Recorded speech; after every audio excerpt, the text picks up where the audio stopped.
माझं नाव राजेंद्र कुमार दिनकरराव साळुंखे. मी राहतो कागलमध्ये. माझं वय 67 आहे. गेली 22 ते 25 वर्षाचा त्रास चालू आहे. मी भरपूर मेडिसिन घेतली. कारण मेडिसिन घेतल्यानंतर मला इतकं झालं, इतका त्रास झाला की माझ्या अंगावर असे फुटवे उठून पोट झाले, जखमा झाल्या माझ्या अंगावर. त्या जखमीमध्ये मला गँग्रीन झालं. त्या जखम झाली त्यामुळे डॉक्टर मला म्हणते की माझं पाय काढायला पाहिजे. जखम झाली. ती जखम झाल्यानंतर 2 वर्ष मी ड्रेसिंग आणि औषध उपचार करून ड्रेसिंग करत होतो. तरी पण माझी त्यातून जखम वाढलेली नव्हती.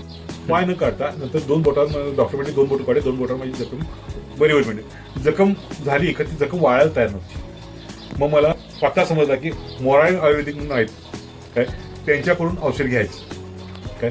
त्यांच्याकडून औषध घेतल्यानंतर माझी जखम पण वाढली, आणखी माझी शुगर पण कमी झाली. त्यामुळे म्हणजे रक्तातली शुगर कमी आली आणि जे फोड उठत होते ते फोड पण उठायची कमी झाले सगळे. आणि माझं सध्या आरोग्य चांगलं आहे. हे मी औषध चालू केल्यापासून ह्या औषधावर माझी शुगर वगैरे कमी आली, जखम वाढली. आणि ह्या औषधाविषयी मी कुठलाही पथ्य नाही काय, पण ते